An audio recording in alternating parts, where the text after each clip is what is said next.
Please join me in welcoming Mr. Magdy Martínez-Solimán from the UNDP.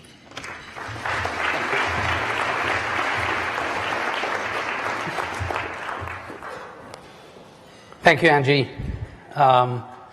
This is a call to action, as Angie just said, a call against a cancer, a call for health, and a call for integrity. Distinguished ladies and gentlemen, good afternoon. It is a pleasure to be with you today and to have the opportunity to speak on the strategic role of public-private partnerships in fighting the cancer. The joint effort of the United Nations Development Programme, UNDP, launched in 2012 with the Maritime Anti-Corruption Network, is already one such public-private partnership. Following the perspectives shared by MACN, I would like to complete the picture by focusing on three lessons that resonate at the public side of the partnership. And I would like to then propose 3 points for our collective partnership action. On the lessons, first and foremost, when we look at development trends over the last decades, it is clearer and clearer that governments alone cannot achieve national development priorities or internationally agreed development goals like the Millennium Development Goals or others. Public-private partnerships, the PPPs, are crucial in efforts to address complex challenges. And I will talk quite a bit about complexity this afternoon. In the midst of increasing pressures on public budgets, ever-watchful public audiences and congresses and parliaments, striving to meet increasing demand for more and better public services, the private sector presents models that are tremendously helpful to the public administration, to elected officials, to government. The corporate world brings not only investment, finance and capital, but also innovative approaches, normative frameworks and technical expertise to the fight against corruption. IT experts, insurance, banking, finance experts, costing experts, infrastructure experts, the list goes on and on.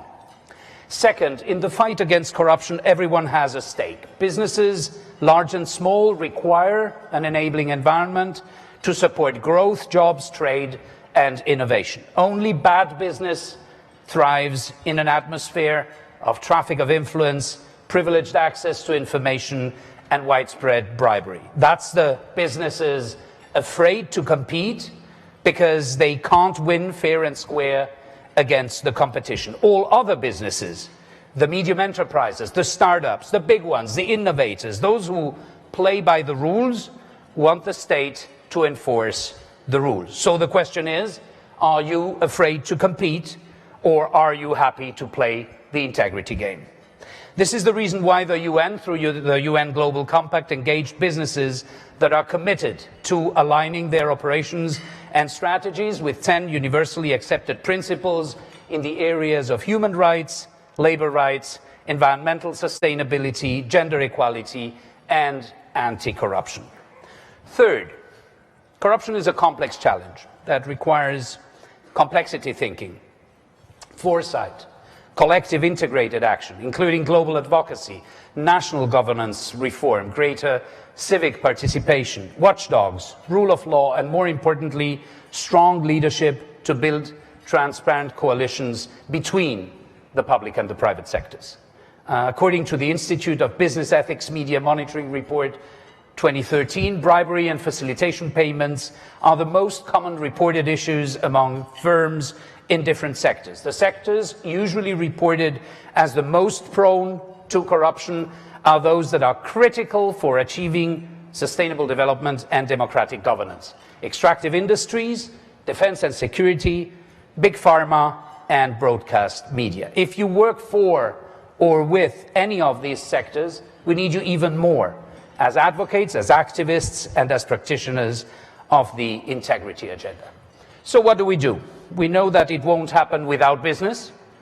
I would like to highlight 3 possible ways in which it should happen with business. First, leadership can instill a culture of integrity, transparency, and accountability, but it needs to preach by example. Ethical leaders, both in public and private sectors, are essential in promoting innovation, fair trade and commerce, integrity and clean hands business practices connected to clean hands government rule. Second, let us protect the public marketplace for starters, where the state buys from the private sector. It's called procurement. Ethical, competitive and transparent procurement is a good way to prove that private corporations compete and the state buys value for money. Another good show of visibility is the disclosure of taxes and revenues paid by the private sector to governments. Publish what you pay should be applicable to our work at all levels. It helps business and it also helps citizens know what their government has cashed in and hence what they will do with the public purse. And third, noting that the model presented by the UNDP Maritime Anti-Corruption Network partnership is a good one. Let us multiply, let us mushroom partnerships to make the movement stronger. UNDP is committed to this partnership. Thank you very much.